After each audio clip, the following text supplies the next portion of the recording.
If you're looking to move to Dubai, then this video will give you everything that you need to know so you can avoid the thousands of dollars of mistakes that I personally made when I went through the process myself. This is essentially the video that I really wish I had when I was moving to Dubai myself. And trust me, this is not a process that you want to do wrong. It's a very quick process, but there is a lot that you need to consider, all the way from leaving your current country to setting up your business and making sure you're properly set up here so you don't end up in problems later on. This might be a slightly lengthy video, but it's just all of the boring details that I really wish I just had a clear answer to when I was first moving here. So that is why I'm making this video. So let us talk about that. Before we get into the video though, as much as I want to give you as much information as possible in this video, I cannot possibly fit everything into just this one YouTube video. And the thing is that all these kind of things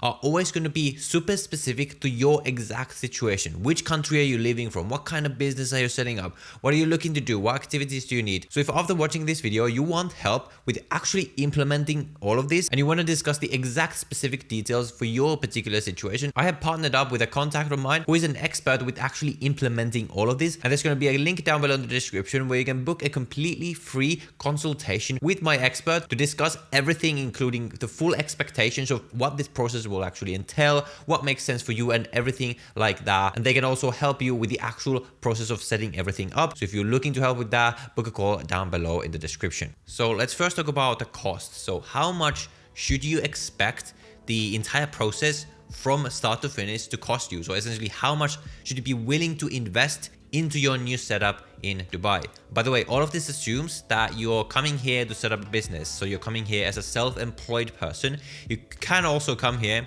as a salaried person. Lots of great jobs here, especially in the business, real estate, consulting sector. I'm not going to talk about that because I haven't done that. And probably if you're doing that, then your company is just going to take care of all of this for you. So you don't really need to worry about it. But if you're setting up a business here, the costs that I had to pay were in the range of, let's say, $7,000 to $9,000, everything included. That includes my visa, my setup, medical tests, and things like this. And of course, if you use a consultant, that's super expensive. They're going to charge a lot more than that as well. But that is sort of the minimum range that I would recommend. If you can't afford to spend that kind of money to get set up here, you probably shouldn't. You should probably just wait a bit longer. So just so you're aware of that. In terms of how much money should you be making, in my opinion, to move to Dubai? Now, this obviously doesn't have a specific answer. It's going to depend on your lifestyle. But just think in terms of if you're coming from a Western country, whatever expensive Western city you can think of, you can think of London, Paris, these kind of cities, it's probably going to be similar price or slightly cheaper. I moved from London, and what I can get for the same money here as if I were to spend the same money in London is much better here. So essentially, you might even be surprised that the cost of living here is lower than where you're coming from if you're coming from one of these really expensive cities. So essentially, an average one-bedroom apartment is going to be $2,000 a month, probably slightly more if you're renting short-term. Food, it's going to depend how much you spend. You want to budget at least $1,000 probably, and then everything else probably $1,000. That's if you're living sort of a regular, comfortable lifestyle and you're not going out there balling out, and assuming that you are single. So probably $4,000 a month at least you want to expect to be spending. So I would say you want to be making at least $7,000, $8,000 to probably $10,000 a month, in that sort of range. That is when moving here probably starts to make sense, because the thing is, below that, the things that you're losing out on in terms of public services, especially if you're coming from Europe, for example, probably doesn't make it worth it to come here, because the tax savings that you're making aren't yet that substantial at those income levels. But once you get into that level and even above that, the tax savings that you're making here are really going to add up. And with the money that you save, you're going to be able to get much more than what you're losing out on in terms of like the shitty public healthcare in Europe or something like that. So that is just an overview, and obviously everything is going to depend. There's going to be people down below commenting like, there's no way that is enough. What if I have 2 kids? What if I... Of course, it's going to depend, but this is just my perspective for my situation, my spending level, and considering that I am single. So let's say you tick those boxes, you make enough money for it to make sense for you to come here, and you have the money to essentially invest into the process of getting set up. what is going to be your first step? Well, your absolute first step is actually to not think about Dubai at all. Is to look at your own country where you're coming from. Because assuming that you're coming here, at least partially for the tax benefit purposes, then actually the more important thing for you to figure out, rather than setting up in Dubai, is how can you exit yourself out of your previous country. And this is going to be the thing that I cannot possibly cover for all of your situations in this video, because this is going to be absolutely dependent on where you're coming from. If you're coming from the United Kingdom, for example, which is where I came from, they have essentially this series of tests that you will need to pass to make yourself essentially a non-resident in the UK. And depending on how many of these tests that you pass, that will determine how many months are you still able to spend in the UK in order for you to no longer be a UK resident. So you want to look at the criteria for your country on how you can become a non-tax resident in that place, and make sure you're able to pass those criteria first before you even start thinking about moving to the UAE. Now, this is going to depend on your passport. It's going to depend on where you're living, how long you've been living where you are. I have a friend who moved here from Canada, and he has to pay like a massive exit tax bill in the Canada for him to be essentially allowed to leave the Canadian tax system. Some of these countries are absolutely crazy, and the craziest of them all is going to be the United States, that essentially just doesn't allow you to leave. I mean, you can physically leave, but you will still remain a US taxpayer as long as you hold a US passport, because the US has citizenship-based taxation. I know it's crazy, but it's just how it is. However, for US citizen, what you do have access to is the foreign earned income exclusion. So essentially the first around 100,000 that you make every year is going to be tax-free if you stay outside of the US for the entire year. But there's going to be a lot more details to that, and you want to make sure that you work with someone to do all of this properly for you, depending on where you're living. And the company I work with has contacts in a bunch of countries that they can also help you with the exit process. But again, if you want to discuss the details of that, you can book that free consultation down below and then go from there. Okay, so let's assume you've looked at the criteria of your own country and you are essentially able to meet the criteria to become a non-resident in your country, and you filled out all the forms and everything to like exit yourself out of where you're living from. Now, let's start thinking about what is the first step on you to moving to the UAE. Well, the way the system works here is that essentially, as long as you have a way of making money here, you're going to be able to come here. They are going to have a visa that is right for you. They have different types of visas for how essentially you're coming here. They have the golden visa. So there's multiple ways that you can qualify for this. If you're a professional in certain industries, you can just get a golden visa. If you're buying property that's worth at least 2 million dirhams, I'm going to leave a link below to that so you can see all the conditions for the golden visa. This is going to be the best visa because it's going to be a 10-year visa. But for most people who are moving here, the way you're probably going to do it is that essentially you're going to set up a company in the UAE, and then you are going to employ yourself as the director or the managing whatever partner of that company, and then you're going to give yourself an employment visa. So technically, for example, for me personally, I set up a company here and I hired myself and I gave myself a work visa via my company. So I'm now going to be assuming that you're not qualifying for the golden visa and you're going to be coming here via setting up a business. If you're doing that, then your first step is going to set up the company so that you can then issue yourself a visa via that company. And the way that is going to work is that you're going to need to know whether you need to set up a free zone company or a mainland company. And just to oversimplify a little bit, if you have an online business where you're selling your products outside of the UAE, so for example, me, I sell my online coding courses. So for me, the right business was the free zone company. However, if you had, let's say, a real estate company where the business you do is with clients within the UAE, then you will want to set up a mainland company. Again, that's a gross oversimplification, but essentially you'll need to figure that out. Then to actually set up the company, assuming you're setting up a free zone company, which most of you, if you are an online business owner, is probably going to be the case, then you can either work with an agency where you're going to pay a bit of a markup, or you can go directly to the free zones. Although you want to be careful about who you pick. For example, my friend set his company up with one of these agencies and they were essentially doing everything completely wrong. Like, the thing with this country is that there's so many companies, especially in this business setup space, who have no idea what they're doing. Like, they're supposed to be professionals, but they'll just set everything up completely wrong and give you completely wrong advice. My source is always the law. I just read the law myself. I look at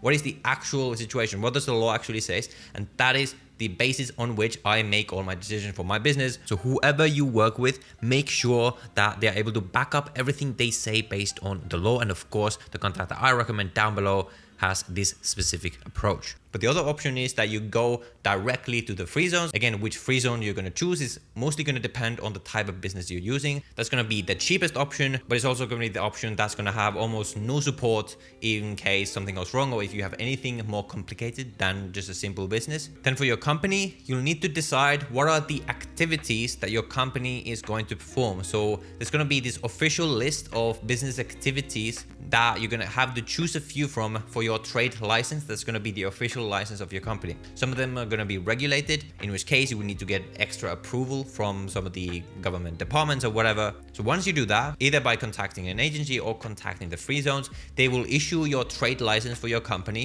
provided you fill everything correctly. And this can happen as fast as a week. Okay, so now you have your company set up. Your next step will be to issue yourself your visa. And this is going to require a few more steps. For most of you, you're going to be issuing yourself an employment visa as the manager or like director of your company. Essentially, there's just some forms and like application things you'll need to fill out. And after you do that and after you pay all the fees, you are going to get what's called an e-visa. The e-visa is not yet your official residency visa.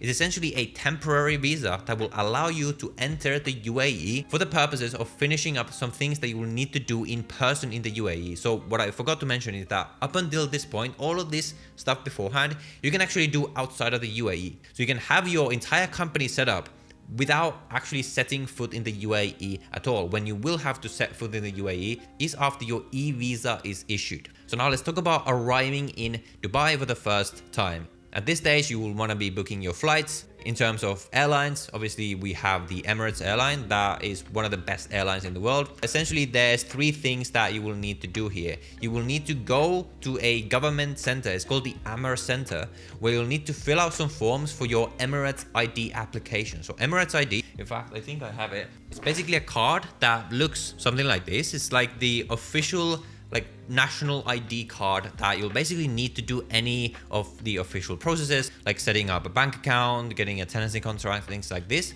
You need to apply for that in person in a government center. The second thing you will need to do is a medical test. It's a very simple process. You'll just use one of the many medical centers here that you can just essentially Google online. If you work with my guys, then what will happen is that they have an employee that will pick you up and take you to the medical test, Emirates ID application, everything in one day. So that is essentially just taken care of for you. You just go there. I don't remember exactly what they do, but they're like, check that you don't have any diseases or whatever. And then depending on what type of service you selected, you get the results back. I think I got them like in the same day or something like that. That hopefully says that you're fit. If it doesn't, then, well, sorry, you can't come. But assuming that goes well, then the third thing you'll need to do is your biometrics, where you'll just need to get a fingerprint done and like things like this. And after that, and this is the place where I made a costly mistake, like because I was working directly with the free zones who basically give you no support or help whatsoever, they conveniently forgot to tell me that I can't actually leave the country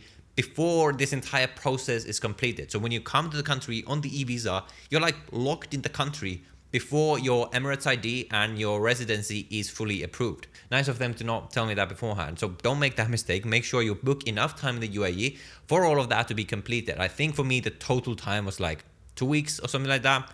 They will want to be in the country.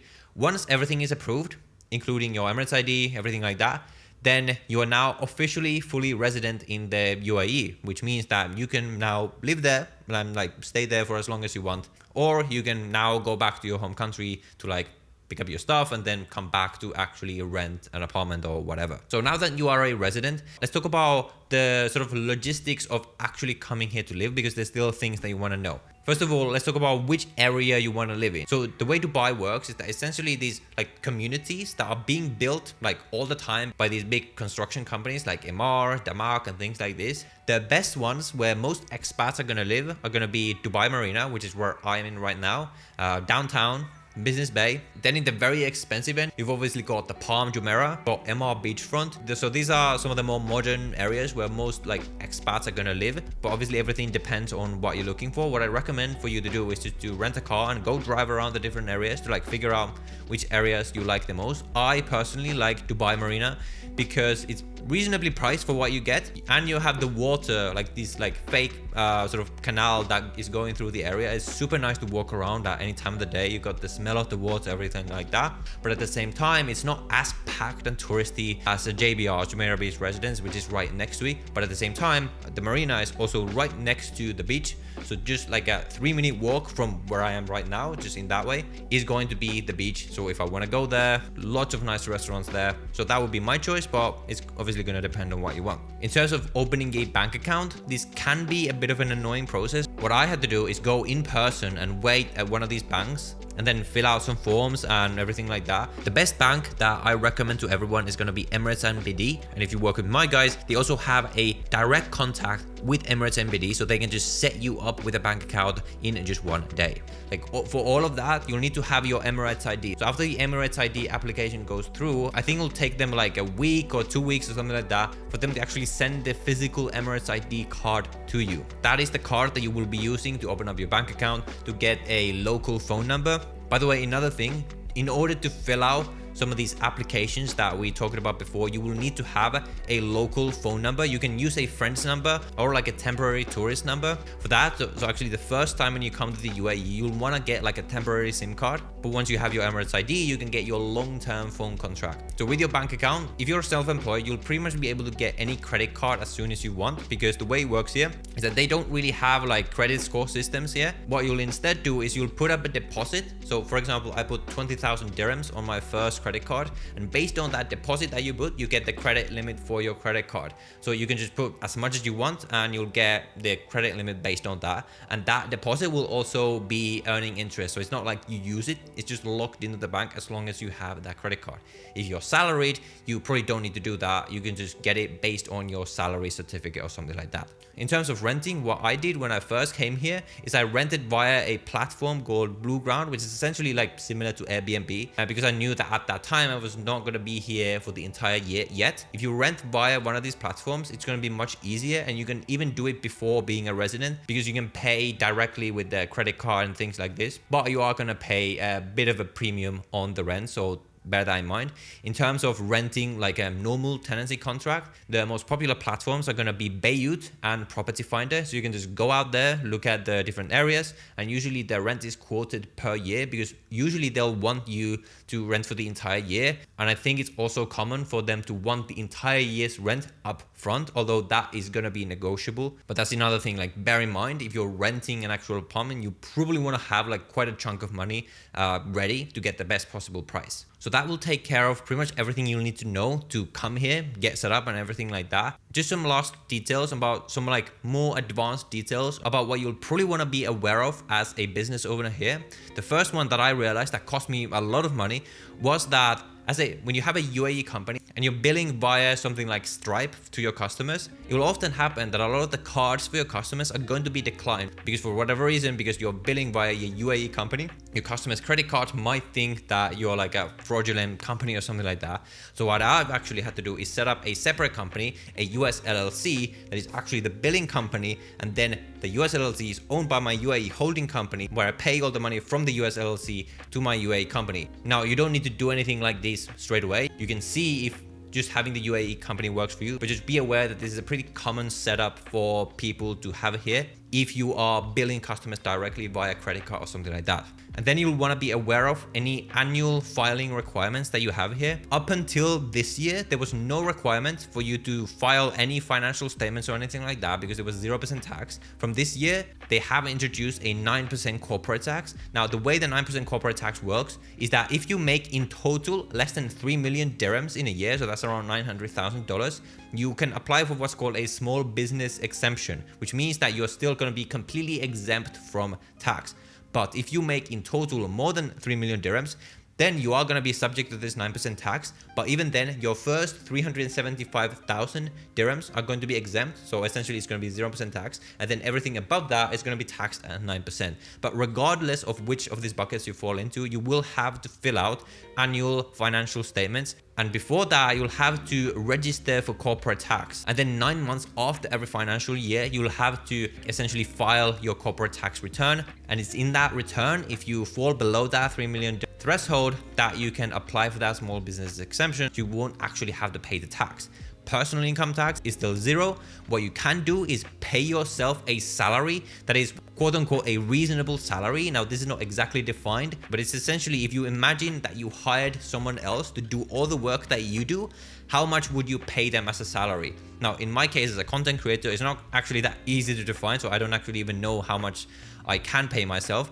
But whatever salary you can justify to yourself is obviously going to be exempt from tax, because that's just paid to yourself as personal income, and it's only any profit above that that is going to be subject to the 9%. And obviously, like the normal like business deductions and like whatever business expenses you have are going to be deductible from taxes in like all the same ways that you could expect in the Western country that you come from. The other thing you want to be aware of is VAT registration. Now, if you sell outside the UAE, you won't have to charge value-added tax. So the value-added tax is 5%, but it's only applicable on any sales to the UAE. But even if you only sell outside of the UAE, you will still have to register for value-added tax, and you will have to do that as soon as you hit a threshold of 375,000 dirhams in what's called taxable supplies. Now, the way this is defined, like you can read on the website on the specific definitions, but just basically any direct sales that you will make via your company. So those are the two big registration, like annual filing things that you'll want to be aware of: VAT and corporate tax. In terms of your personal taxes, you won't basically have to file anything because personal tax rates are 0 for everything. And then for everything else, your business license will have to be renewed every year. So based on how you set it up, they're going to just let you know like, okay, in 1 month, this trade license is due for renewal. You'll have to pay the renewal fee, which will be in the same range as what you paid to set everything up. And then I believe every 2 years, you'll have to renew your personal visa if you are on an employment visa. But if you are on a golden visa, then that's just only every 10 years. So that is essentially a summary of everything in terms of how you can move here. What you can do is come back to this video like as you go through the process, because I know that this can be a lot to take in at once. I know that this can sound very complicated, but as long as you just make sure you go through all of these steps correctly, then everything will be very smooth, and it's a very quick process at the end of the day. Like I said before, if you want help, you can book a call, or you can of course go and implement all of this yourself, whatever suits you best. With that, if you want to hear my full review of what it's actually like to live here as an expat after I've lived here now for 1 year, perhaps if you're still wondering whether you want to move here yourself, you can watch this video right here where I give you my full review of all the details I've learned about living here that I, again, wish I knew before I came here. So go watch that video next, and I will see you in the next one.